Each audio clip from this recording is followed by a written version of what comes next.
ഉത്കണ്ഠയില്ലാതെ ജീവിക്കാൻ 3 കാര്യങ്ങൾ യേശുനാഥൻ തന്റെ വചനത്തിൽ പറയുന്നുണ്ട്. ആദ്യമായി ഒന്ന് ശരിയായി ചിന്തിക്കുക.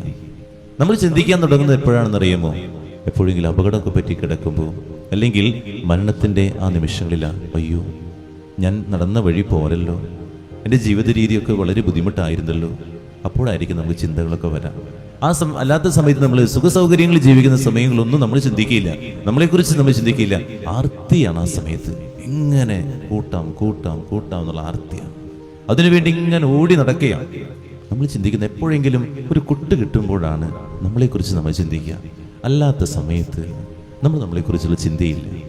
നമ്മൾ വെറുതെ ഇങ്ങനെ കടന്നു പോകുന്നു. ഓരോ വർഷവും നമുക്കറിയാം, ഓരോ ക്രിസ്മസ് വരുന്നു, വാർഷിക ധ്യാനങ്ങൾ വരുന്നു, ഈസ്റ്റർ വരുന്നു. അപ്പോഴൊക്കെ നമ്മളോട് ദൈവം പറയുന്ന തരവുള്ളൂ, നീ ഒന്ന് തിരിഞ്ഞ് ചിന്തിക്കുക. നിന്റെ ജീവിതത്തിൽ നീ നടക്കുന്ന വഴി ശരിയാണെന്ന് ചിന്തിക്കാൻ പറയുക. നമുക്ക് ജീവിതത്തിൽ അവസാന നിമിഷത്തേക്ക് വെക്കാതെ ഇപ്പൊ തൊട്ടൊന്ന് ചിന്തിച്ച് നല്ല ചിന്തകളിലൂടെ കടന്നു പോകുന്ന വ്യക്തികളായിട്ട് മാറാൻ നമുക്ക് പറ്റണം. രണ്ടാമതായിട്ട് ഉദാരമായി പങ്കുവയ്ക്കാൻ പഠിക്കുക.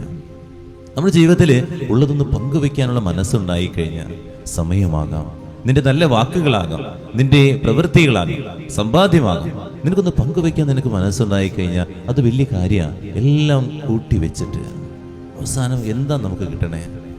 നമ്മൾ പോകുമ്പോൾ ഇത്രയൊക്കെ നമ്മൾ കൊണ്ടുപോകുള്ളൂ. നമ്മൾ ചിന്തിച്ച് നോക്കിയേ, നമുക്ക് വേണ്ടത് എന്തൊക്കെയാ? അതൊക്കെ കുറച്ച് പൈസയ്ക്ക് നമുക്ക് കിട്ടും. അപ്പോൾ ഉള്ള സമയത്ത് നമുക്ക് ചെയ്യാൻ പറ്റുന്ന സമയത്ത്, വയസ്സായി കഴിയുമ്പോൾ ഇതൊക്കെ മക്കൾ എഴുതി വാങ്ങിക്കഴിയുമ്പോൾ നമുക്കൊന്നും ചെയ്യാൻ പറ്റില്ല. ആ സമയത്ത് പിന്നെ നമ്മൾ കിടന്നിങ്ങനെ നമുക്കൊരു പൈസ ഉണ്ടാകില്ല, ഒന്നും ഉണ്ടാകില്ല. അപ്പോഴും നമ്മളിങ്ങനെ കൂട്ടി വെച്ചേറ്റ് അവസാനം മക്കൾ തമ്മിൽ തല്ലുകൂടിപ്പിക്കും. ഒരാൾ മൂത്ത പുത്രനെ എഴുതി വെക്കും, അല്ലെങ്കിൽ ഇളയ പുത്രനെ എഴുതി വെക്കും. അതങ്ങനെ ഇരിക്കട്ടെ, ഇതിങ്ങനെ ഇരിക്കട്ടെ എന്ന് പറഞ്ഞ് എഴുതി വെച്ച് അവർ തമ്മിൽ തല്ലുകൂടിക്കും. ആ സമയത്ത്, ഈ ജീവിക്കുന്ന സമയത്ത് നമ്മൾ നല്ല കാര്യങ്ങൾ ചെയ്ത് ജീവിച്ചുകൂടെ? മൂന്നാമതായിട്ട് നിക്ഷേപങ്ങൾ കരുതി വയ്ക്കുക. നന്മ ചെയ്യുന്നവരായിട്ട് മാറുക.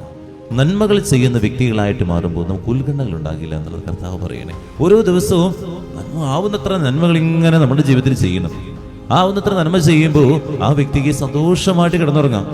നന്മ ചെയ്യാതെ വരുമ്പോൾ, അല്ലെങ്കിൽ അഹങ്കാരങ്ങളും അതുപോലെ തന്നെ പിടിവാസികളും അതുപോലെ എല്ലാവരുമായിട്ട് വഴക്കും പിണക്കുള്ള വ്യക്തികൾക്ക് ഉറങ്ങാൻ പറ്റില്ല.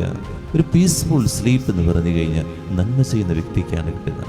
നിനക്കത് കിട്ടുന്നുണ്ടോ എന്നുള്ളത് നന്മ ചെയ്തു നോക്കിയോ, നല്ല ഉറക്കം കിട്ടും. അല്ലാത്ത വ്യക്തികളോ തിരിഞ്ഞും മറിഞ്ഞും അങ്ങോട്ടും ഇങ്ങോട്ടും അവരെ ഇങ്ങനെ ചതിക്കാം, ഇവരെ ഇങ്ങനെ കൊല്ലാം, അല്ലെങ്കിൽ അവരെ എന്നോട് ദേഷ്യപ്പെട്ടതിനെ ഓർത്ത് ഇങ്ങനെ ചിന്തിച്ച് കിടക്കുക. അല്ലാത്തവർക്ക് ഒരു കുഴപ്പമില്ല.